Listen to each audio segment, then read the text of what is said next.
Então, todo mundo está com problema de fone, exceção de Jéssica, que está adoentada.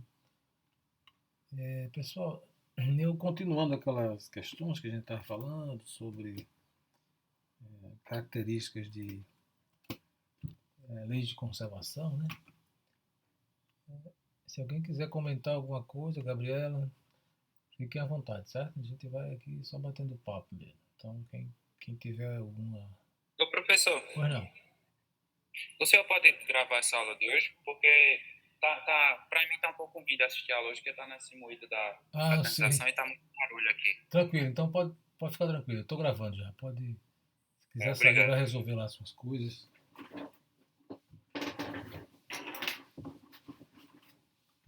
Então, a gente vai continuar falando sobre leis de conservação, né? Que é um tema importante na física, que está relacionado com descobertas constantemente, que parece que a natureza tem essa característica, né, de obedecer essas, essas leis, né?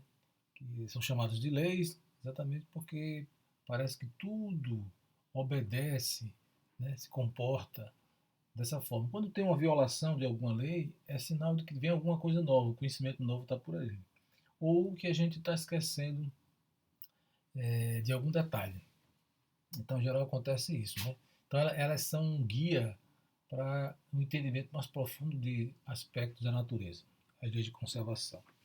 A gente vai começar recordando as leis de conservação mais básicas, né? Aquelas mais fundamentais. Que a gente já viu lá no Física 1, né? Então, as leis de conservação, deixa eu ver se eu tenho aqui um. Eu tenho uma nota que eu estava fazendo, deixa eu ver se eu consigo. Eu ainda nem completei. Deixa eu ver se eu abro aqui uma guia. E aí, vamos lá.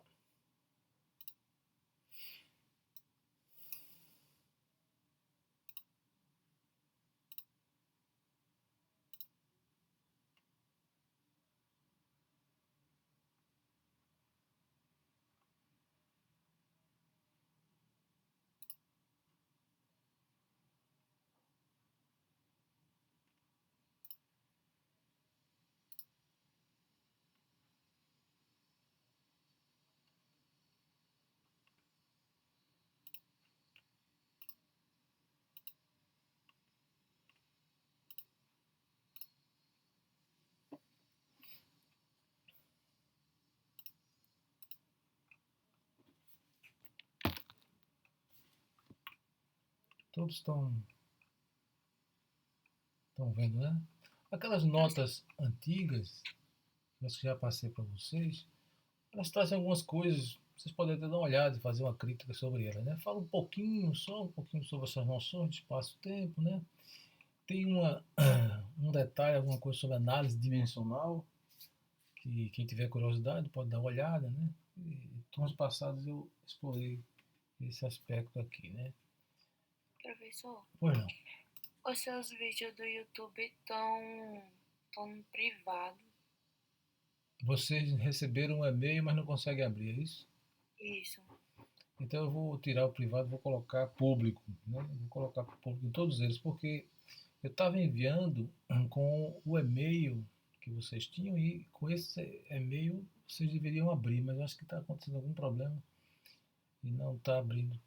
Não consegui não. Então eu vou colocar tudo público, vocês me recordam, se eu esquecer, vocês dão uma lembradinha lá, passo, tá? Tá certo, professor.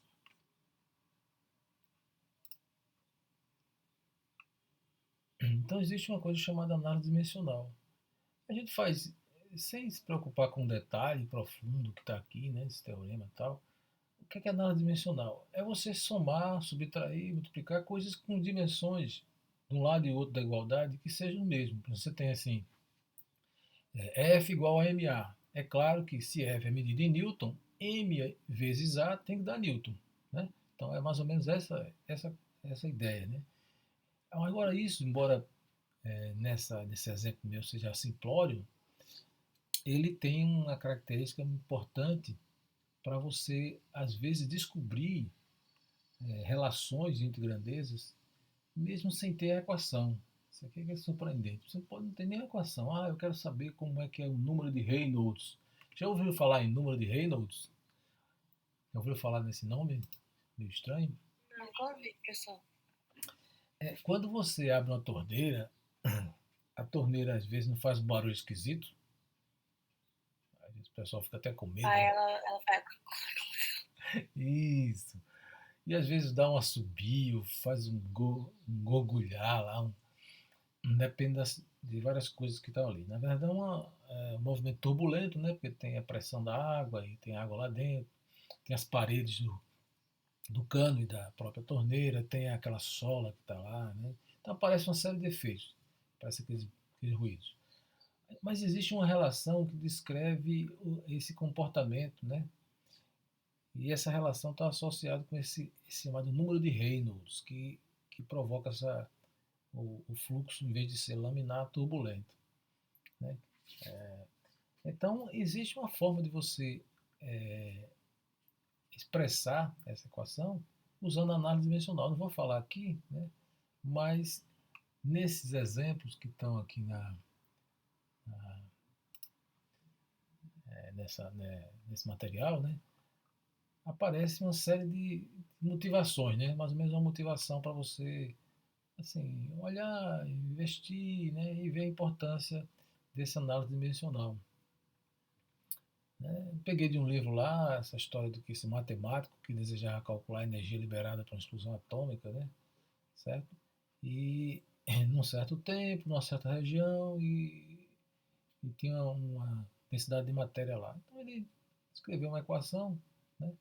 Assim, a relação entre as grandezas, sem saber a equação, e expressou isso usando aquele teorema lá, quer dizer, as unidades, né, daquilo lá tinham que obedecer a uma certa relação. Eu não vou entrar em detalhe aqui não, mas alguém pode ler depois, se tiver interesse. Mas aqui eu dou um exemplo embaixo, bem simplesinho. Depois eu dou um exemplo bem simplesinho, né? Mas vamos voltar aqui para essas notas, só para aproveitar um pouco delas que estão aqui para a gente comentar elas antes de falar sobre rede de conservação, né? Isso aqui é como se fosse um roteiro bem elementar de você usar as leis de Newton, certo? Quer dizer, isso você já viu lá em Física 1, quando você vai resolver um problema, você tem que, né, ver onde é que está, porque você vai aplicar F igual a MA, onde é que estão as massas? Essa força vai atuar sobre massas, onde é que elas estão? Desenhar as forças que atuam sobre essas massas, né? Aqui é explicitar, que eu escrevi errado, explicitar em cada diagrama de força o sistema de coordenadas adotado. Quer dizer, você está adotando o sistema de coordenadas, a gente já sabe que coordenadas cartesianas são adequadas, né, para um certo tipo de problema, mas se tem uma simetria, uma curva, você pode adotar o sistema de coordenadas mais adequado. Né?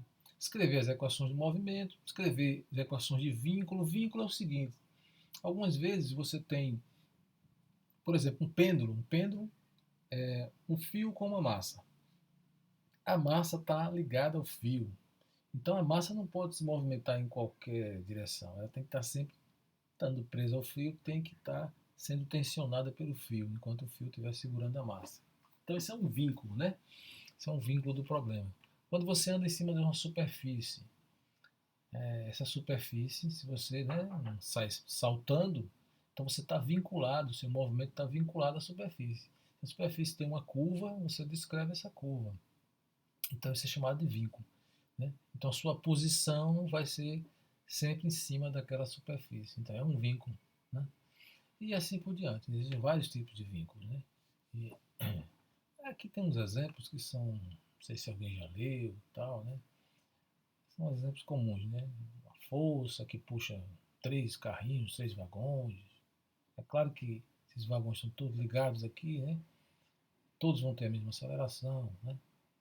Mas esse aqui recebe uma força, mas esse está ligado ao outro e assim por diante. Você pode usar essas ideias para resolver. Ó, que o diagrama de forças está separado, né? No 1, 2 e 3, né? Nas três carrinhos que estão aqui, nos 3 vagões. Todos vão se mover com a mesma aceleração, porque, né, eles são ligados rigidamente. Mas a força que atua em cada um deles não precisa ser a mesma, já que um puxa o outro e o outro puxa o outro, né? Quer dizer, as massas deles são diferentes, né? Então aqui tem uma ideia de pensar nos três tendo a mesma aceleração e a única força que puxa todos, né, é a força F. E aí você vai resolvendo. Bom, vou deixar vocês. Se alguém tiver alguma dúvida, pode parar aqui e comentar, né? Então esse aqui é um exercício que está comentado lá. Pode ser que tenha até um erro aí, vocês podem verificar. Primeiro, outro detalhe. A terceira lei de Newton. A terceira lei de Newton é curiosa. Às vezes a gente ingenuamente se confunde, né? Pensa assim, se você empurra o objeto empurra você. Aí tem aquele velho problema de um cavalinho puxando uma carroça, né? O cavalo puxa a carroça puxa o cavalo com a mesma força com que o cavalo puxa a carroça. Você pergunta, aquela pergunta boba que o pessoal faz assim, mas se o cavalo puxa a carroça com a força F e a carroça puxa o cavalo por reação da terceira lei de Newton com a força F, por que ele se move? Alguém, alguém sabe qual é o problema dessa afirmação? Que a resultante ia ser um puxa e o outro puxa, mas se são iguais, por que o cavalo consegue se movimentar puxando a carroça? Não entendi, professor. Eu acho que, tipo, a corda da carroça tá no cavalo, né? Então é como se fosse o mesmo corpo. Então acho que não tá tendo. Eu tô ficando doida. Eu falei assim, né? O cavalo puxa a carroça e a carroça puxa o cavalo. Não tem aquela brincadeira, né? Porque existe o movimento. Se a ação e reação. Porque são dois corpos diferentes. Tem uma força externa. Perfeitamente, né? Quer dizer, ação e reação está falando em forças internas. Quer dizer, você aplicou uma força e recebeu de volta em corpos diferentes. É verdade. Quando você aplica a força na parede, por exemplo, batendo na parede, a parede responde a você. Então, tanto Fabiana quanto Jéssica entenderam direitinho, responderam certinho isso aí, né? Quer dizer, porque são corpos diferentes e no caso da carroça, o fio que está puxando lá, a corda que está puxando, né? Está puxando o cavalo. Né? E a resposta é a reação. E outra coisa, outra questão interessante, né? O pessoal sempre diz assim, se tem movimento, tem que ter força. Bom, se tem movimento, tem que ter força? Ou, em outras palavras, pode existir movimento sem uma força atuando? Acredito que sim, professor. Né? A gente fica pensando assim, porque no dia a dia é natural que a gente só coloca alguma coisa em movimento em relação a gente se você aplica um efeito, né? Alguma coisa. A gente pensa sempre assim, né? Tem que tirar. Mas quando a gente pensa com atenção, uma vez que o movimento exista já, pode ser que a força resultante seja zero e aí o movimento continue. Né? Imagina, você colocou em movimento um objeto, tudo bem, exerceu um efeito para colocar em movimento. Por quê? Porque tinha resistência no solo, tinha atrito, né? Aí você precisou colocar ele em movimento. Depois que ele entra em movimento, pode ser até que a força resultante sobre esse corpo seja nula e ele continue em movimento. Né? É isso que a gente aprende depois que a gente vai refinando um pouco o pensamento, né? A gente vai abstraindo, né, algumas coisas e tal. Então, é aquela, né, a noção natural que a gente tem, a intuição, é que o movimento só vai aparecer se tiver uma força atuando.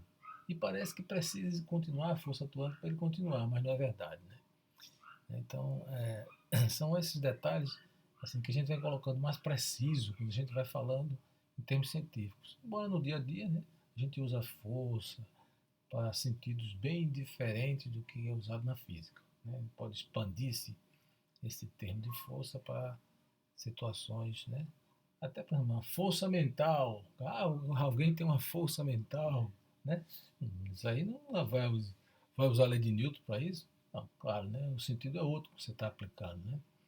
Certo? Eu sempre me lembro, professor, He-Man, não sei se você conhece aquele personagem que ele fala, eu tenho a força. Só que, na verdade, ele deveria dizer, eu tenho energia, né? É Em vez de exato. dizer, eu tenho a força. É verdade, Fabiano. Então, às vezes, essa utilização é mais do que justa, né? Mas é aplicado em outro contexto que não, né? O contexto da física, da ciência, etc. Né? Então, às vezes, você pode aplicar mesmo. A palavra existe para todos, não é só para a ciência. Né?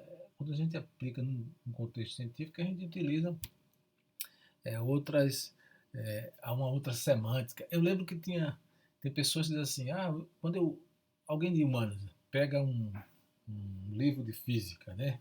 Ou de matemática, ou de química, aí eles não parece que eu estou lendo grego aqui, né? Por quê? Porque não foi treinado com aquela linguagem, né? Mais ou menos isso, né? Somente isso. Né? Não foi treinado com aquela linguagem, então aquilo ali. É feito a gente pegar um livro em russo, quem não lê russo, por exemplo, pegar um livro em grego, quem não é esse grego, né? Pegar um livro lá do períodos, né, com aquelas línguas hindus lá, indianas, sânscrito, etc. A gente vai achar aquilo ali uma coisa esquisita, estranha, né? Os hieróglifos, né, que tinham, aquelas coisas cuneiformes, né? Parecia símbolos. Então a gente vai achar aquilo estranho, porque a gente não é treinado naquela. O que a gente faz, na verdade, na ciência, é a que escolhe, né, fazer física, matemática e tal, é ficar treinado nessa simbologia. Então a gente aprende, de certa forma, uma sintaxe, né? Quer dizer, como é que as coisas são escritas e uma semântica, o significado que elas têm, né? Mais ou menos assim, do jeito que a gente tem em português, né? A semântica, né, o sentido que você deu àquela palavra lá. E a sintaxe é como você usa ela para dar sentido à frase, escrever expressões, etc. Então, a gente faz isso quando está estudando nesse contexto aí, né? Por isso que hoje em dia há alguma crítica, né, para o pessoal usar o termo quântico, que eu acho que a gente deveria até amenizar um pouco assim, nessa crítica. O pessoal hoje diz assim, a cura quântica, né? Diz já ouviram falar em cura quântica? Hum, Já, professor. né? Medicina quântica. Então tem todos esses termos assim que, na verdade, as pessoas estão. Outras pessoas que não são da área de física, né? Eles usam esse termo para representar coisas que às vezes a gente, na física, a gente acha que é diferente do contexto em que nasceu. Mas a gente não deve reprovar sem pensar, né? Certo? A gente deve reprovar sem pensar porque, de fato, é, é, o que ele está utilizando, mais ou menos a ideia que ele tem daqueles conceitos. Ele não está fazendo uma física com aquilo, né? Ele não está fazendo previsões físicas com aquilo. Ele está usando, às vezes, em outro contexto. Você vai ter um salto quântico quando você tiver uma iluminação. Aí se tornar uma pessoa, né, mais, sei lá, superior, né, moralmente e tal, coisa assim, né? Aí chama isso de salto quântico. Podia chamar de outra coisa. Chama salto quântico, porque na mecânica quântica é a surpresa que a gente tem, de certa forma, quando né, aparece esse fenômeno da partícula, de repente ela mudar de estado sem que você esperasse, né? Sem previsão. Né? Porque é uma coisa probabilística lá. Mas existe, não sei se vocês leem esses livros assim, o tal da física. Já ouviram falar do tal da física? Tal, T-A-O. Né? Não é T-A-L não, né? Tá, o termo chinês, né? Uhum. Mas esse tal não é aquele. É a letra grega, não, né? Bom, poderia ser a letra grega, né? Mas o tal que está escrito aí é é, num sentido mais um termo chinês para representar uma, uma coisa que é uma totalidade, né? Certo? Nesse sentido, porque quem estuda filosofia chinesa às vezes tem uns termos chamados energia, né? Chama qi. Já ouviu falar qi, que é energia? Não sei se você Não, pronto. tem, tem umas uma terminologia estranha, assim, porque é própria daquela cultura, né? Algumas coisas têm a ver com religiosos, né? Por exemplo, o ser humano tem várias dimensões, né? A gente tem a parte que a gente consegue expressar do corpo e tal, e existe uma parte inconsciente também, né? Eu não estou falando de psicologia que eu não entendo tudo, mas não tem, a gente não tem é, emoções, né? Certo? Você consegue é, pesar a sua emoção? Ah, vou botar na balança. Quanto eu tenho de tristeza, de alegria, de saudade? Ele não consegue.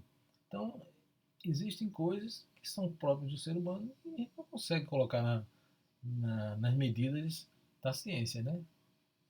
Tem gente que acha que pode.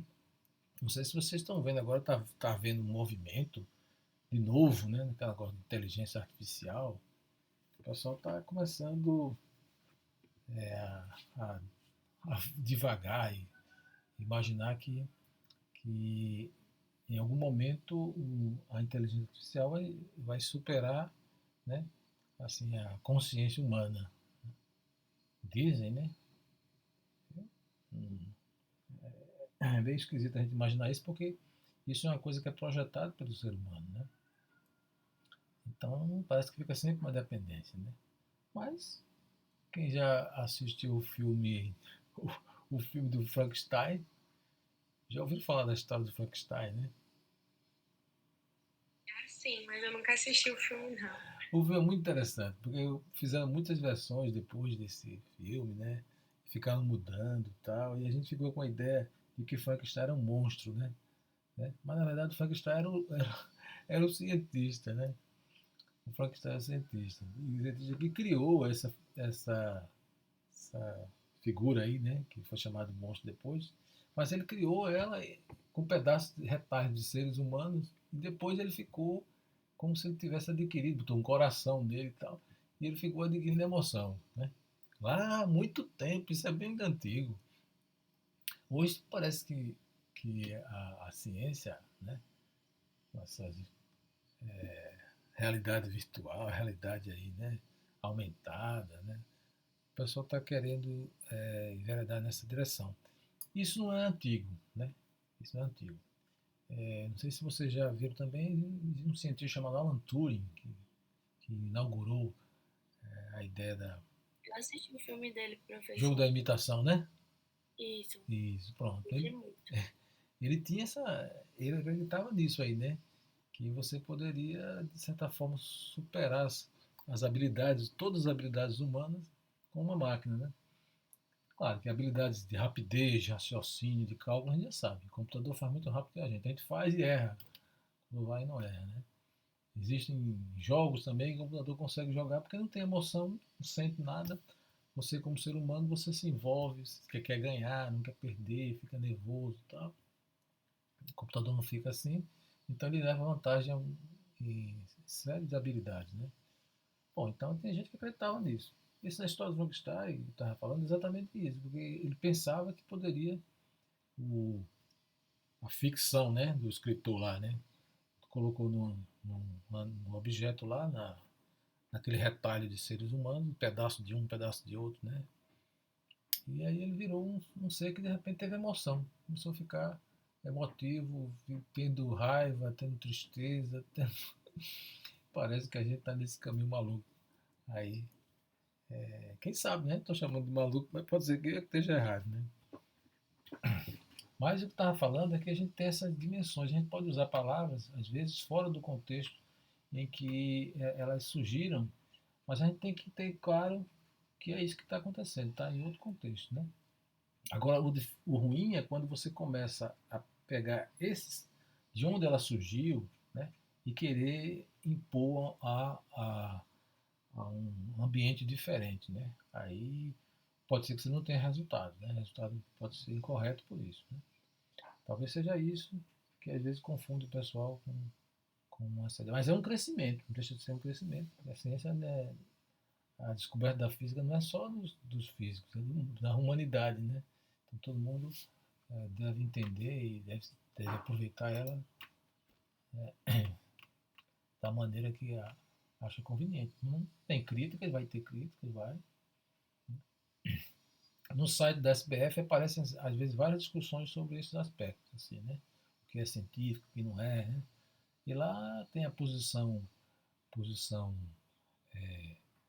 da ciência, assim, de representantes da ciência, né?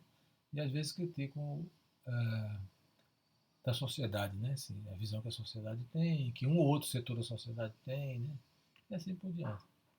Mas isso aí faz parte do ser humano, eu acho que é um crescimento, essa discussão, e ajuda muito a gente entender um pouco mais. Ok. Exercícios comuns aí, vocês podem explorar depois deles, ver se eu escrevi errado. Aqui, só para a gente introduzir, as leis de conservação do momento linear, do momento angular. Aqui é mais embaixo. Deixa eu... Aqui, ó. Certo? A lei de Newton, todo mundo está acompanhando aí, né? A lei de Newton, escrita na forma, né, no momento, é dp/dt. Essa negrito aqui é para colocar no lugar da setinha do vetor, eu coloquei negrito, certo? Então F força é dp/dt. A gente costuma usar a notação P ponto, né? Notação mais simplificada, certo? Se não tem força, aqui eu escrevi, aqui é P ponto igual a zero, aqui não é P, não é P ponto, faltou botar o pontinho, certo? Então P é constante. Depois eu vou corrigir isso aqui é P ponto, certo? É fácil notar que quando não tem força, claro, se P é constante, P ponto igual a zero, dp/dt sendo igual a zero, significa que o P é uma constante com o tempo. Se o P for função do tempo, é uma constante com o tempo. Então a gente diz assim, se a força resultante aplicada sobre a partícula é nula durante o movimento, então o momento linear se conserva nesse movimento. Tranquilo, sabe? Uma afirmação que a gente aceita, né? Agora imagine o seguinte, essa observação aqui, ó, mesmo que a força resultante não seja nula, se em determinada direção a componente da força for nula, nessa direção a componente do momento linear se conservará. Pronto, aqui já é um detalhe, né? Quer dizer, mesmo que você agora tenha força atuando sobre sua partícula durante aquele movimento, mas na direção em que a componente dessa força for nula, nessa direção, se a partícula se movimenta nessa direção, certo? O momento linear se conservará nessa direção. Então, porque o momento é um vetor, então ele tem componentes, a componente dele na direção em que não tem força, ou a componente da força é zero, né? Ele se conservará. É isso que a gente explora, né? Quando a gente joga uma bolinha que bate na parede inclinada e sai, a gente costuma dizer, né, ela vem nessa direção e sai nessa inclinado para cá, mas a componente na direção, né, perpendicular ao movimento, certo? Ela, se a componente não tem força naquela direção, é porque, então, ou que a força resultante é zero, então se considera exemplo aqui, ó.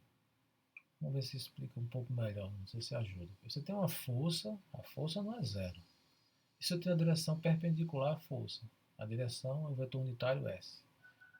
Se você fosse fazer a componente, são ortogonais, esse F aqui, quando você faz a sombra do F em cima do S, dá um ponto aqui, não tem tamanho nenhum, porque é exatamente 90 graus. O F escala S, né, o F escala S é tamanho de S, o ângulo cosseno de 90 é zero. Então não tem jeito, certo? Não tem componente na direção de S. Então se a partícula tem momento aqui, ó, nessa direção, se ela está se movimentando numa trajetória, então nessa direção o momento linear é constante, ele não muda, porque não tem força que faça esse momento mudar. É mais ou menos essa ideia, né? É essa ideia aqui, ó. Em termos de cálculo, seria você escrever assim, ó, P ponto escala S. P ponto escala S é a força escalar uma direção. Isso aqui é um vetor unitário. A força escalar uma direção. Como eles são 90 graus, ele dá zero. Então, se você agora escreve isso aqui como DTT, por que DDT? Porque P escala S, quando você faz DDT disso, dá P ponto S mais PS ponto, certo? Como a gente já sabe que o S é um vetor constante, né? Um tamanho lá constante, que é só um vetor unitário, só para dizer que é uma direção, é claro que o ds dt vai ser zero. Então, P ponto escala S é igual a zero, significa isso aqui. Mas o que está aqui dentro é P escala S, está derivando em relação a T. Então, P escala S é a componente do P na direção de S, né? Veja que aqui não é o F, não, né? Aqui o F é P ponto, aqui é o P escala S. P existe, P escala S, certo? P escala S não é zero, é a componente de P na direção de S. Essa componente tem derivada zero, então essa componente é constante com o tempo. Conclusão é isso aqui.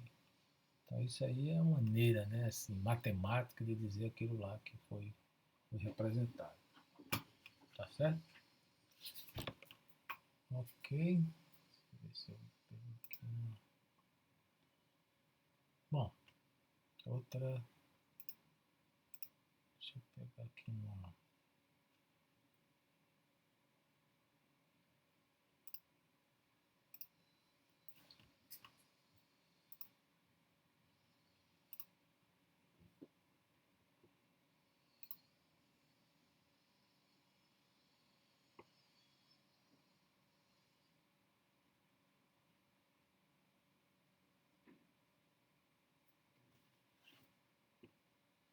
Sabe? Se ninguém, se alguém quiser escrever, fica à vontade.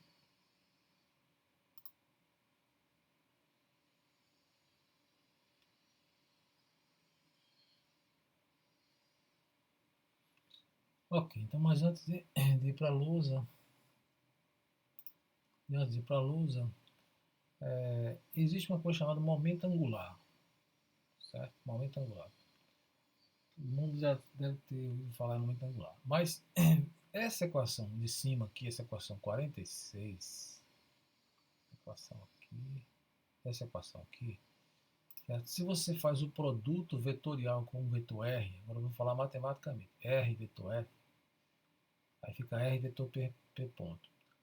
Quando você vai abrir uma garrafa, uma tampa, você vai girar a tampa, né? Quando você vai abrir uma porta pela maçaneta, você está aplicando uma força em relação a um eixo e a porta vai girar, né? Mais ou menos assim. Então, quando você está fazendo isso, ou abrindo uma tampa de um refrigerante, etc., girando, né? Uma garrafa, você está aplicando o que a gente chama de torque. É a força depende da distância do eixo, né, em que aquilo vai girar. Isso é chamado de torque.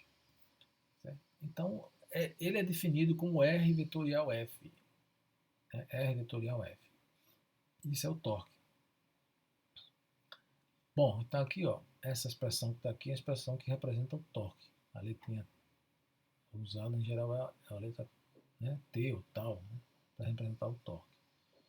Veja que essa mesma expressão pode ser escrita um pouquinho diferente. É isso que vai ser feito aqui embaixo, na 49. A gente pode escrever o torque, né, como sendo, aí é uma maneira meio esquisita de escrever, mas vai ficar claro. R vetorial P ponto é o RF.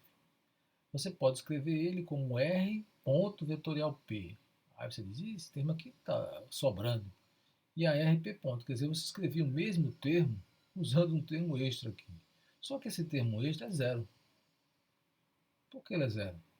Porque o R ponto é a velocidade.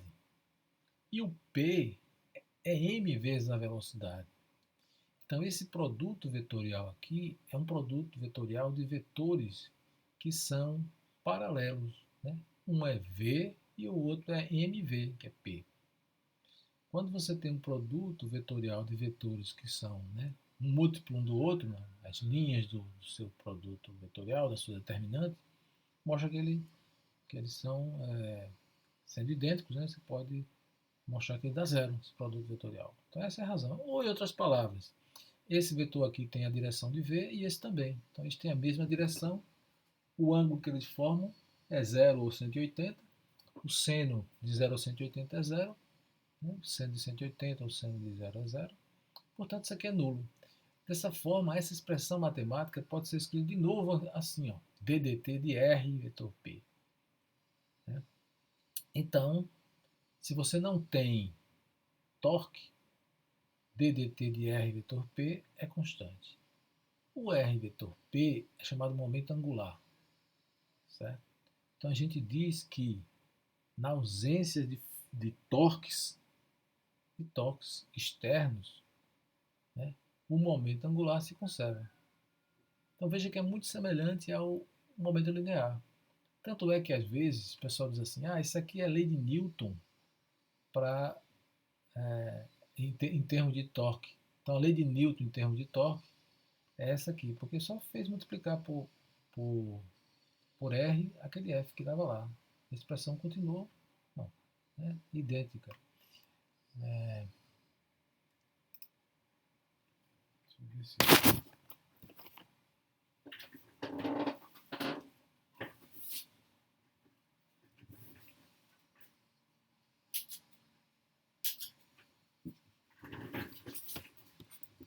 O que eu estou falando aqui é o seguinte. O L é R vetor P. E o D... Oi. Não vou compartilhar a tela. Eita, eu compartilhei agora, desculpe. Yeah. Agora tá, né? Tudo certo. O L é R vetor P. Esse L aqui é momento angular, né? Certo? Veja que se a gente tem assim um plano, né, que a gente pudesse representar, por exemplo, o movimento da partícula assim, e aqui fosse o seu, né, que está a posição, né, dela, né? Aqui está o MV, né, ou P. E se aqui fosse a posição, aqui estaria o R. Então veja que o R vetor P, né, que se a gente fizer o R multiplicar por P, vai dar um vetor saído do plano. Se aqui estivesse se movimentando no plano, o momento angular era sempre perpendicular ao plano do movimento.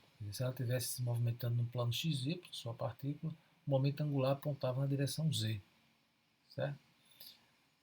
A gente pode até escrever assim, ó, se o R for xi mais yj, e se o P for, né, P de x i mais P de y j, o L, que é R vetor P, aqui já dá para ver o que vai acontecer, né? A gente vai fazer esse produto aqui, ó, né? Se alguém me ajuda a dizer como é o produto R vetor P em termos dos componentes aqui. Quem é aqui? Professor, Pode esse dizer. aí precisa de fazer... É aquele negócio da matriz, né? Isso, aquele negócio da matriz, exatamente. Como é aquele determinante, né? Isso, determinante. O determinante, né? Quer dizer, o determinante da matriz. Existe uma maneira de fazer o determinante que seria você fazer assim, ó. I, J, K, vou escrever dessa maneira aqui, né? O primeiro vetor é o R. X na direção I, eu só boto X, né? Y na direção J. E está no plano XY, 0 na direção K. O P, P de X, P de Y, 0 na direção K. Então a gente pode aqui calcular as componentes I, porque esse aqui é o L, né? Esse é o L. É assim. Então a gente pode calcular as componentes do L, que vai ser o LX, né? O LY e o LZ. Como é que a gente acha o LX, LY e LZ? A gente acha o L assim, ó. Tira essa linha e essa coluna. Não sei se vocês fazem assim ou faz ou faz com... bota duas linhas aqui e faz aquele negócio lá, né? Não sei como é que O senhor tá fazendo por Laplace, né? Isso, estou fazendo por Laplace. Eu uso o método de Laplace. Tira essa linha, essa coluna, aí vai fazer esse vezes esse vezes esse, dá zero. Aqui já deu zero. O J, tira essa linha, essa coluna, esse vezes esse, zero também. Qual é a componente que vai sobrar? É a K. A componente K é esse aqui, ó. Né? Já estou colocando o sinal. Tira essa linha e essa coluna. Que aqui era menos 1 elevado a 1 mais 1, menos 1 elevado a 1 mais 2 e 1 mais 3. PY e vezes. Isso, x py menos y px. Qual é a direção? K. Certo? Então já deu para ver que se eles se movimentarem no plano, o L vai ser perpendicular ao plano dos dois, o plano de R e de P, né? Porque o produto vetorial sempre garante isso. Então isso é uma coisa bem interessante. A gente vai ver que o movimento dos planetas e tal, isso aqui é sempre garantido, né? Que vai ter uma direção K. Outra maneira de representar isso daqui também seria módulo de R, módulo de P, né? Esse seria módulo de R, módulo de P, seno da direção, seno do ângulo entre eles, né? Aí vai depender, né? Se eles estiverem. Né? E a direção aqui, né? Seno, direção K. Ok? Porque esse aqui pode estar inclinado e tal. Bom, aí essa é a definição, né? Se a gente agora calcular o dl dt, como eu tinha feito ali, ó, dl dt, então a gente está fazendo dl dt, a gente está fazendo ddt disso aqui, só vou repetir o que já está escrito ali, ddt de R com P.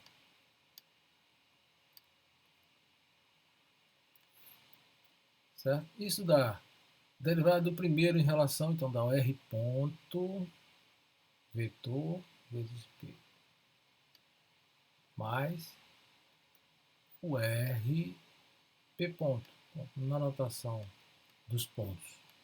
O que a gente estava vendo é que R e P, aqui, ó, R ponto, P ponto, eles vão ter a mesma direção. Pode ter até sentido contrário, mas vão ter a mesma direção. Então, esse produto aqui é zero.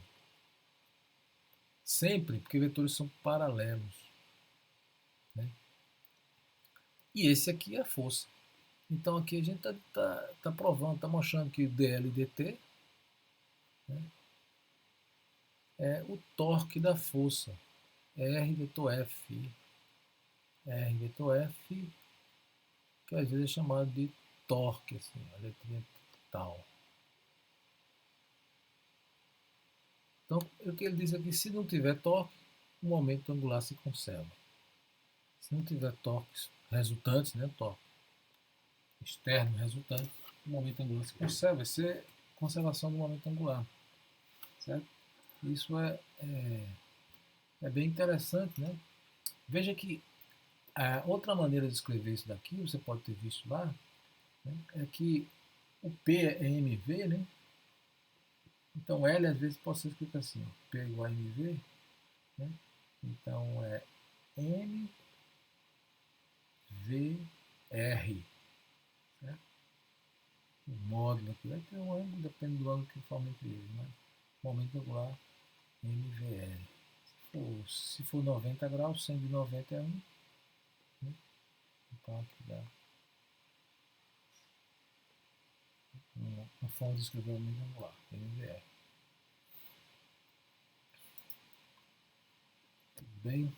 Olha só. Então aqui já aparece uma outra coisa.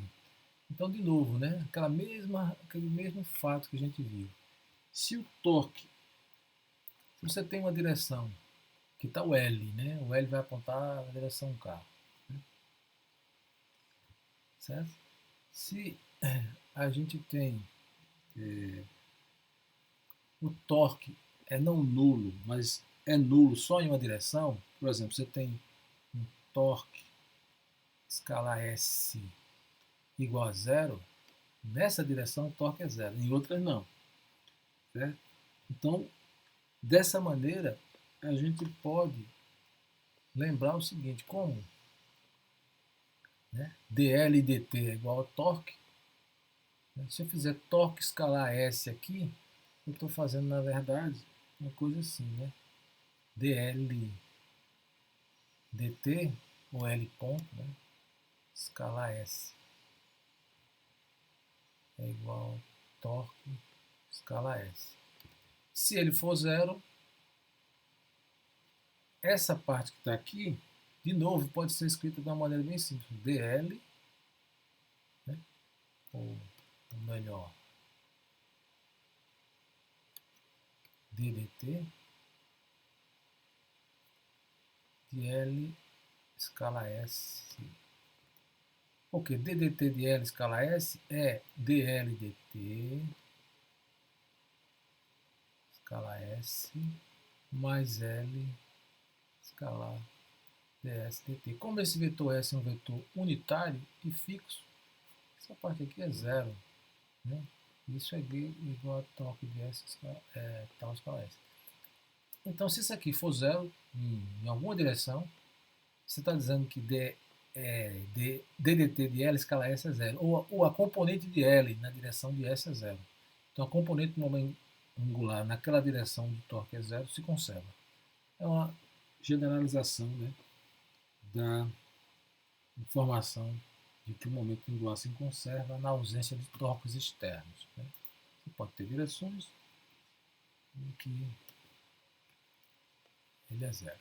Agora, a gente está falando sobre isso, é um trabalho de uma força. Coisa também que a gente já viu, mas vamos recordar aqui. Todo mundo se lembra do trabalho de uma força? Trabalho. Como é o trabalho de uma força?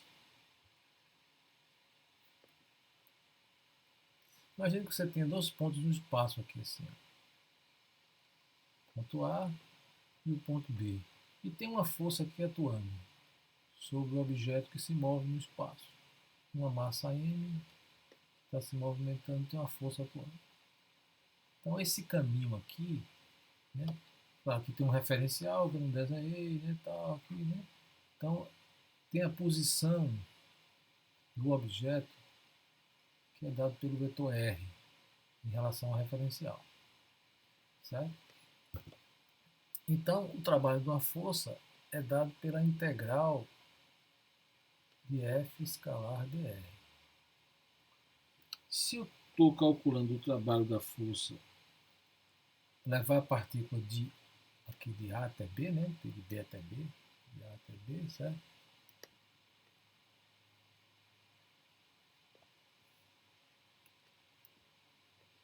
De A até B. Então a gente vai fazer integral de A até B. É chamada integral de linha de A até B. Então estou integrando isso aqui, veja que o R vai mudando, né? Aqui é o R, então vai ter um drzinho aqui, ó, que vai mudando em cima da trajetória. Esse dr vai mudando. Se você ver aqui, o E é outro, é outro. Então, esse produto escalar aqui vai mudando enquanto você está caminhando em cima da trajetória. Né? Certo? Então, as forças são chamadas conservativas. Forças conservativas são forças que elas dependem de são originadas de um potencial. Você pode escrever com um gradiente de energia potencial. Ou energia potencial. Certo?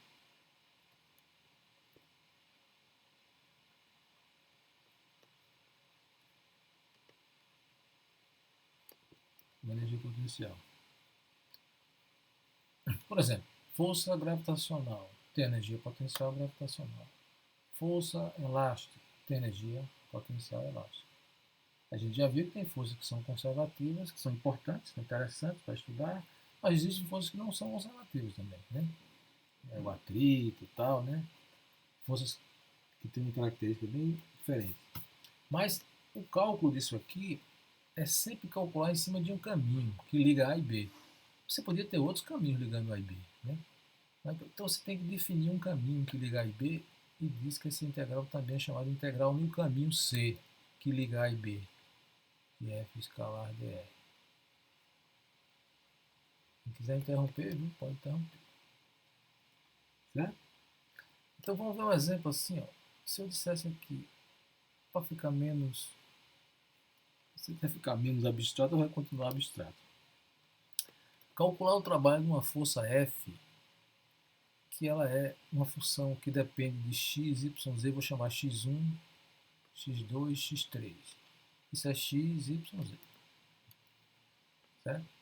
Em coordenadas cartesianas, ela é escrita assim, ela é x2, ou seja, y ao quadrado, na direção I, ou a direção x chapéu, mais x3 ao quadrado na direção y, y chapéu, mais x1 ao quadrado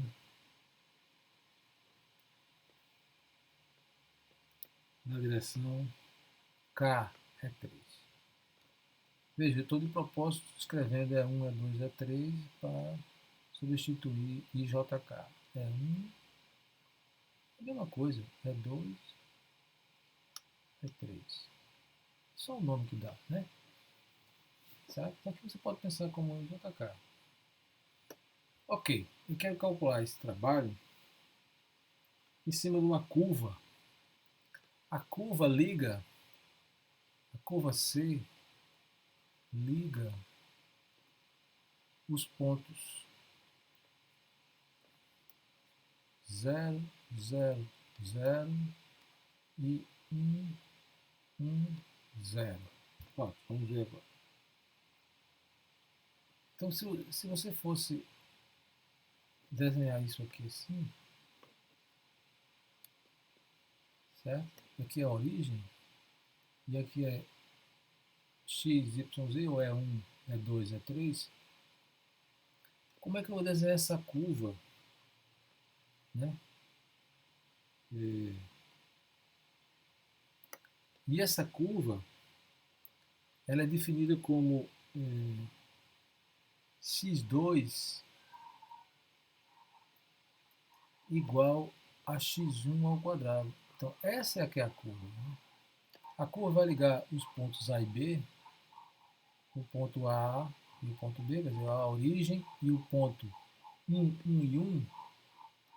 Veja, se esse aqui é o primeiro eixo, esse aqui é o segundo eixo, esse aqui é o terceiro eixo. Aí se você disser assim, vou marcar o meu 1 aqui, ó. Esse aqui é 1. Vou marcar meu outro 1 aqui, ó. Tá assim. Esse ponto aqui. Então a curva liga esse ponto a esse. Certo? Que curva é essa? A curva que liga é x2, ou seja, y igual a x ao quadrado. Né? Mesma coisa, pode pensar assim, y igual a x ao quadrado. Vai pensar, tanto faz. x2 igual a x1 ao quadrado. Aqui é o x2, aqui é o x1. Então, como é que é essa curva? Parábola. É uma parábola deitada aqui, né? Eu não sei desenhar, mas seria uma coisa assim. Maluco, deixa eu voltar. Começa. Certo? Se tiver x2, você vai ver ele crescendo ao quadrado com x1. Bom, então seria essa curva. E ele quer que você calcule o trabalho dessa força em cima dessa curva. Como é que a gente faz isso? O trabalho dessa força em cima dessa curva aí.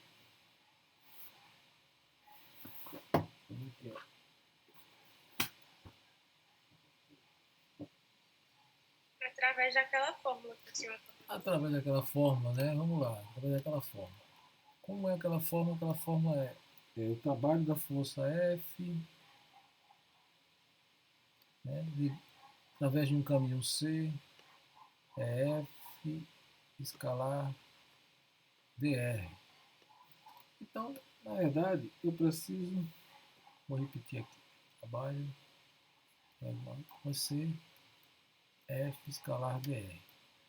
Se a gente sabe que se vamos escrever assim, que o dr é xi mais yj mais ek, opa, aqui é o r, né? Aqui é o r, certo? Então, o dr é dxi mais dyj mais dzk. Vou botar a notação maluca aqui. R é igual a notação é assim, x1 é 1 mais x2 é 2 mais x3 é 3. Só para a gente ver que é a mesma coisa. dx1 é 1 mais dx2 é 2 mais dx3 é 3. Eu achei que essa parte de cima do R era a força, professor.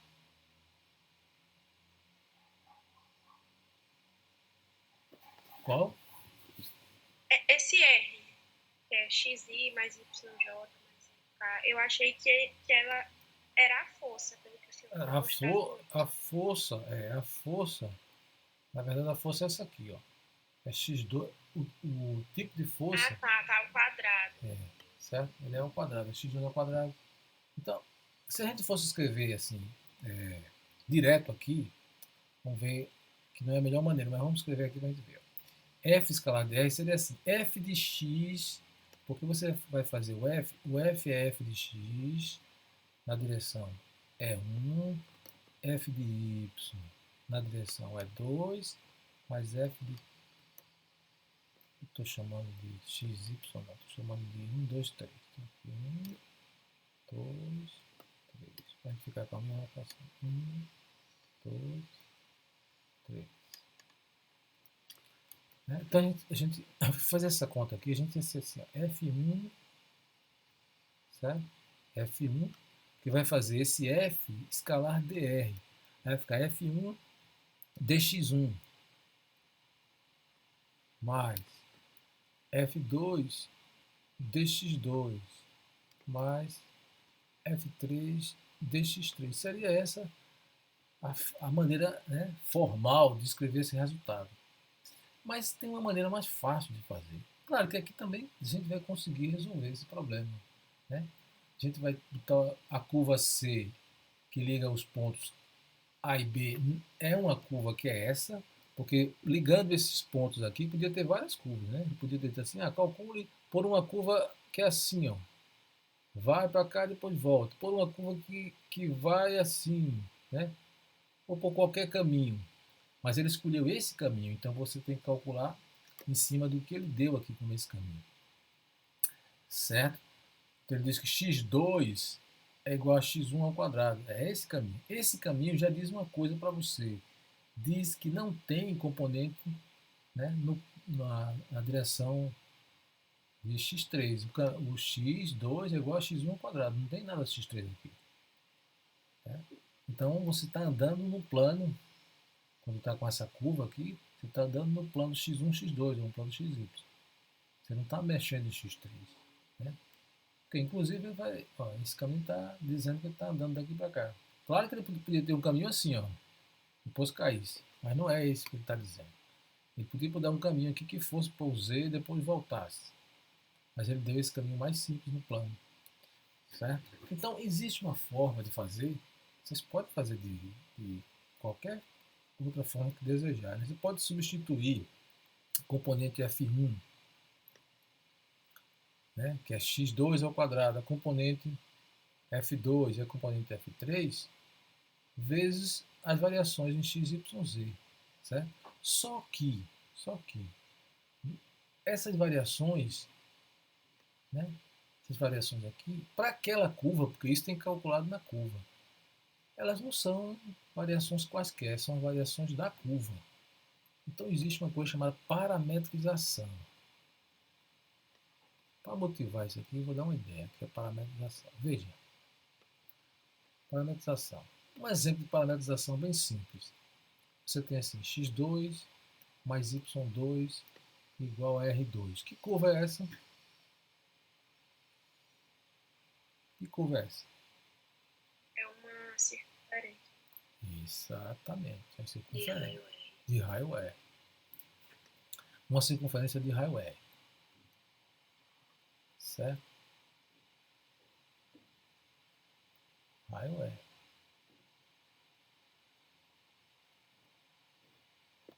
Às vezes, a circunferência de raio R tem uma maneira de escrever que a gente usa como parâmetro, certo? O raio e o ângulo. Então a gente diz que pode parametrizar essa curva. Essa curva aqui está em coordenadas cartesianas, ó, x e y. Né? A gente vê que x2 mais y2 igual a r, até quadrático. Né? O x é r2 menos y ao quadrado raiz. Ou y é igual a r2 menos x ao quadrado raiz, positivo ou negativo, né? Dependendo de onde tiver. Mas existe uma parametrização que é a parametrização polar. Quer dizer, ao invés de escrever em duas coordenadas que variam, eu sei que só varia o ângulo se eu escrever nessa aqui, o R é constante. Então, nessa parametrização, eu escrevo x igual a R cosseno de θ, y igual a R seno de θ, certo? E dá a mesma coisa que isso aqui, porque se eu levar ao quadrado, dá R2 cosseno ao quadrado de θ. Isso aqui dá R2 seno ao quadrado, quando eu somo, dá R2. Então isso aqui é chamado de parametrização. Estou parametrizando essa curva aqui, essa curva do círculo, certo? Em coordenadas polares, r θ. Né? Que algumas vezes é mais fácil, por exemplo, às vezes fazer integrações, tal, às vezes é mais fácil você escrever o círculo nessas coordenadas do que nessa aqui. Então aqui aparece a mesma ideia. Né? A gente pode parametrizar a curva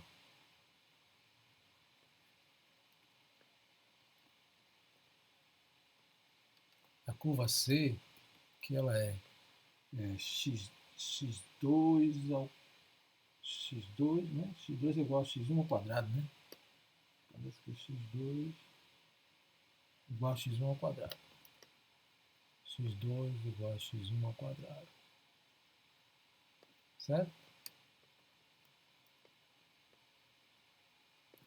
No parâmetro T, uma letra aqui, T. Como seria essa parametrização? Bom, como o x2 é função de x1 somente ao quadrado, você pode dizer assim que x1 é t. E o x2, que é x1 ao quadrado, é t ao quadrado. Isso, a curva, em vez de ser escrita em termos de x1 e x2, é escrita em termos de t agora. Né? T e t quadrado vão representar x1 e x2 na parametrização da curva. Não tem, claramente não tem x3, então x3 seria 0t, seria 0. Por que isso ajuda? Porque agora, quando eu vou fazer a integral, eu não preciso ficar pensando, como é que varia o dx1, como é que varia o dx2, como é que varia o dx3 em cima dessa curva. Basta eu saber como é que varia o t. Né? Só um parâmetro. E a expressão para f de x, f1, f2, f3 é direta. Né? Eu posso escrever diretamente, porque eu sei que f1 é x2 ao quadrado. Esse aqui, f2 é x3 ao quadrado, que vale 0.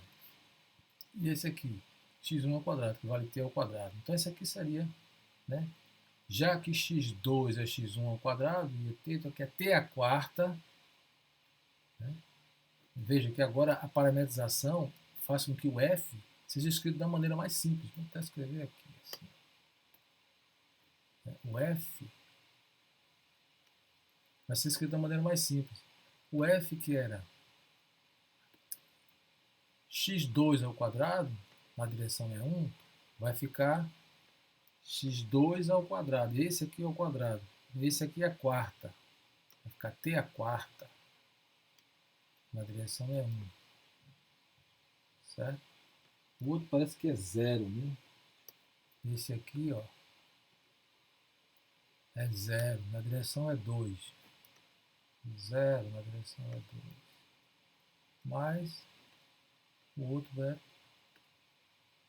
x1 quadrado. Então t quadrado. T quadrado na direção é 3. Então ficou assim. Agora se eu vou calcular o f escalar dr, né, naquele caminho C, agora eu tenho, né, simplesmente que escrever, né, F1 dx1. O x1 é t, então F1 dt, né? A integral vai ser assim. F1, que é t a quarta, dt. Agora, outra coisa, né, que eu falei nisso, né? Escrevi t, né? Veja que como a curva vai de 0, 0, 0 a 1, 1, né? Eu tô vendo como é que varia, né? O x1 e o x2. Vamos de 0 a 1, né? De 0 a 1, porque o t precisa variar de 0 a 1. Então aqui, né, dá para ver que vai, certo? Que aqui, ó, dx1 é dt, dx2 é 2t dt, dx3 é 0.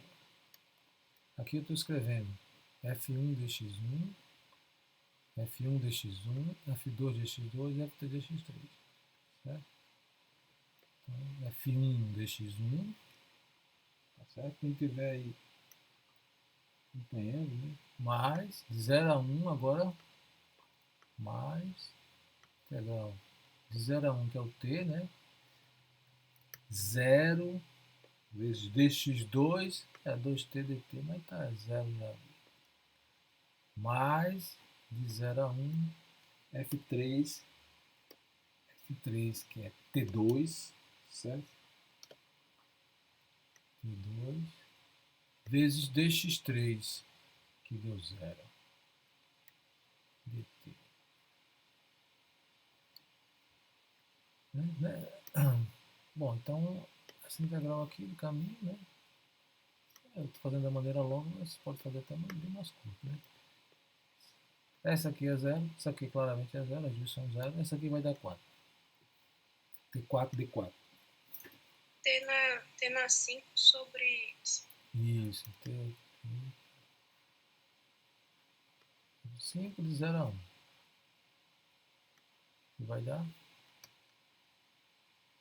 Sobre 5. Isso. Então, é uma maneira de mostrar como é que você, um exemplo bem simples, né? Você usa a integral aí, né? Outra coisa que é interessante também a gente ver, a gente já falou sobre isso, né? Que você tem, por exemplo, uma partícula de massa m que move sob a ação de uma força, né? Então, F é igual a P ponto.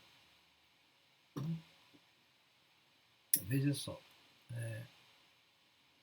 a gente até falou sobre esse teorema no trabalho. Energia cinética. A gente viu assim, que P ponto, já sabe disso, é igual, essa é a maneira de escrever MV ponto, né? MV ponto, isso é igual a F. Aqui agora vamos, como é que a gente acha a potência, né? A potência às vezes multiplica. Se a gente pegar essa equação aqui, ó, MV ponto, quiser escalar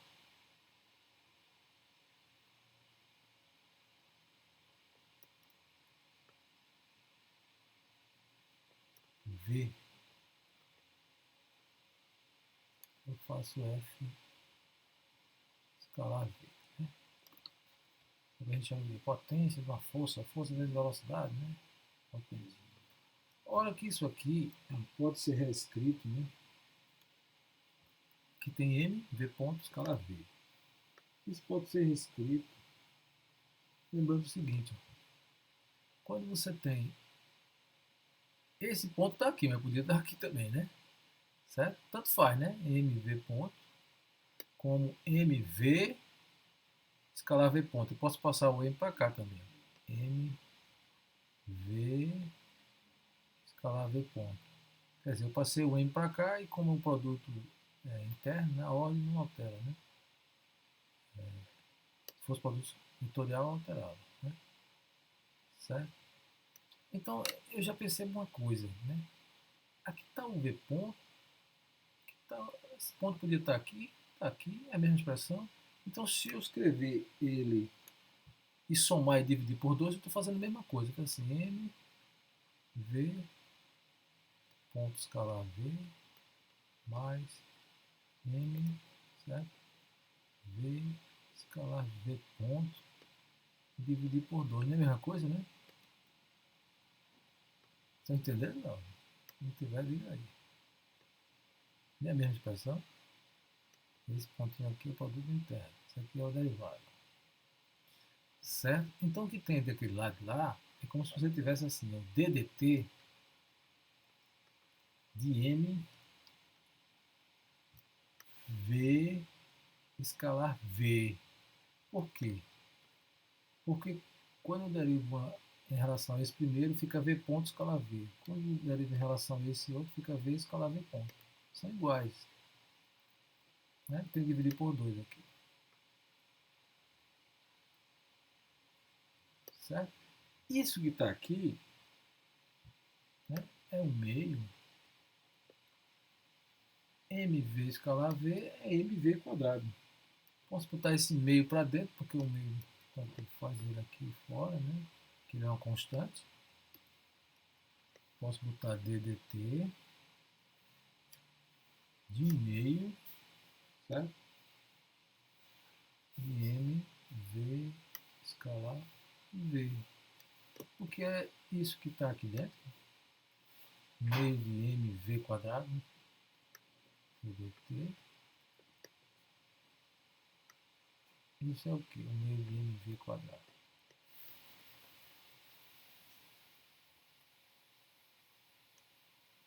MV quadrado sobre 2 é o quê?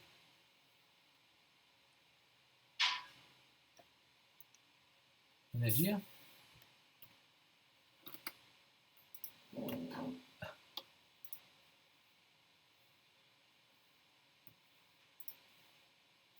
Energia cinética, né? Isso aqui é energia cinética. Isso, professor. Né? Então a gente está dizendo que a variação da energia cinética é igual a essa potência aqui, F escala V.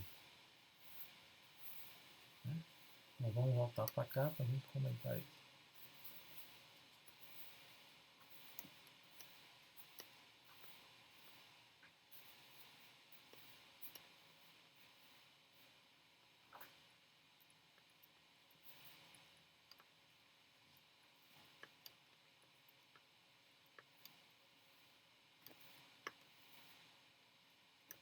Ora, vamos lembrar, né, que isso aqui ainda pode ser escrito assim, F escalar V, V é o dr dt.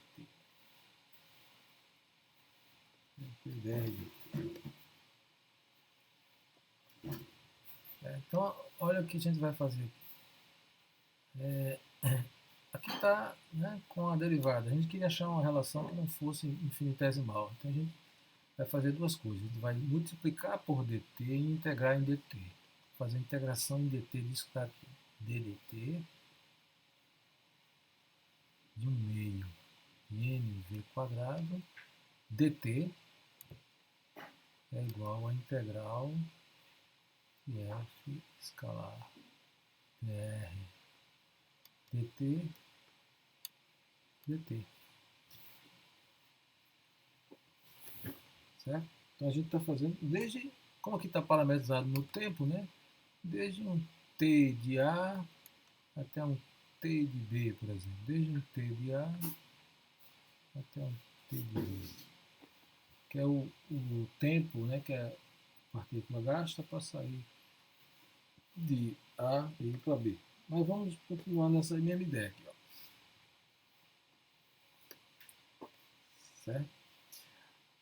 Ora, isso que está aqui, né, matematicamente, né, a gente está achando a primitiva de DDT em relação a T, então isso vai ser. Não está certo dizer cortar, né? É eliminar, cortar isso aqui. Então a gente tem aqui dentro um meio de mv quadrado.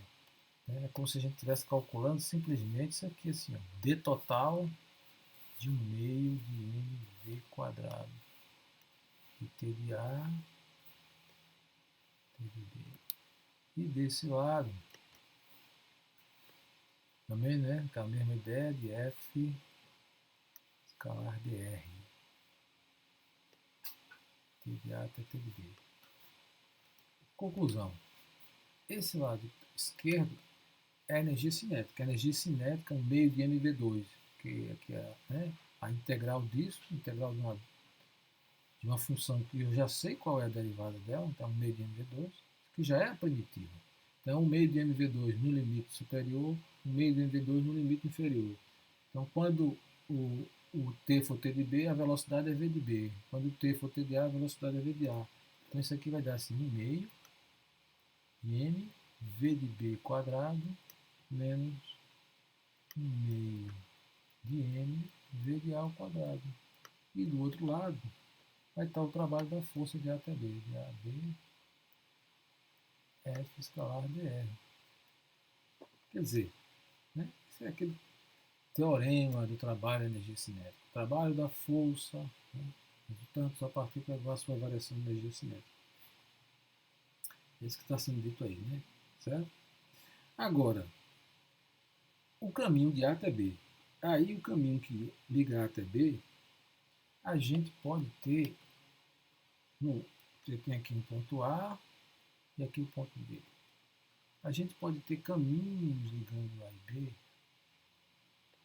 certo? Caminhos diferentes ligando A e B. Qualquer caminho você pode ter aqui ligando A e B no espaço.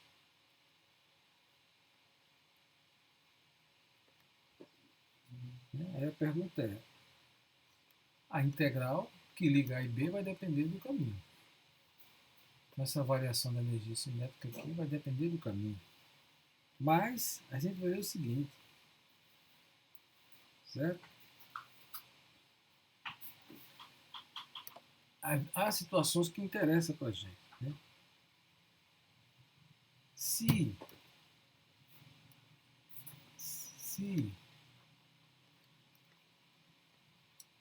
esse F que depende de R, claro, né? O F depende de R. Certo? Se esse F que depende de R, ele tiver uma propriedade, né? Tiver uma propriedade que ele é obtido a partir de uma energia potencial, é isso que a gente vai ver. Ela não depende do caminho. Então veja que coisa, né? Um caminho completamente diferente. Mas se esse F aqui tivesse propriedade, ele não depende do caminho. Ele vai ter o mesmo valor. Por exemplo, a força peso a gente sabe. A força peso é uma força, né? O trabalho da força peso não depende do caminho. Então, se a gente tiver isso, né, isso só vai depender dos pontos inicial e final. É exatamente isso que a gente vai ver. Né? A gente diz o seguinte: é uma força conservativa, então o trabalho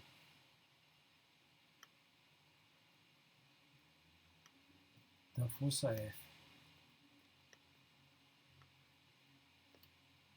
no caminho fechado ela é zero. Isso quer dizer mais ou menos o seguinte, veja, se você vai de A até B por um caminho, né, e depois você volta por outro caminho, como ele não depende do caminho, o que você fez, você desfez, mais ou menos assim a ideia. Então, quando você fecha o caminho aqui, o circuito, essa bolinha quer dizer um caminho fechado, você vai, acha um valor, aí você acha o mesmo valor, só com sentido contrário. Então, o mesmo valor que você foi, como integral, você repete esse mesmo valor e troca o sinal. Então, significa que a integral no caminho fechado de forças chamadas conservativas, ela dá zero. Isso aqui é exatamente a característica de forças conservativas. Quem já viu teoremas, de Stokes? Já ouviu falar nesse teorema de Stokes de Green? Não, né? Mas, mesmo que não interessa, não tem problema não. Esse nome é só para complicar esse nome. Mas esse caminho fechado envolve uma região. Essa região aqui tem uma área, né? Então, uma maneira matemática de representar isso é dizer que esse f escalar dr ele é igual à integral no caminho fechado, quer dizer, da superfície, aliás, né, envolvida pelo caminho fechado, do rotacional de f escalar anormal essa superfície envolvida, certo? De A. Esse aqui às vezes tem o nome de teorema de Stokes. Só para dizer que existe não precisa se preocupar não. Mas como se essa força é conservativa, esse lado de cada é zero. Então significa que equivale a dizer que o rotacional de é zero. Para uma força conservativa,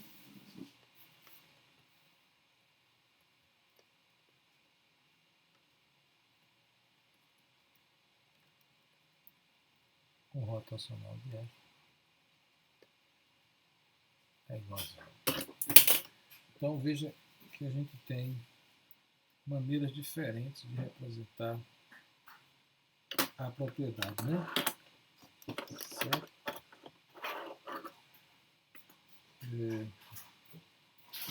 Ok.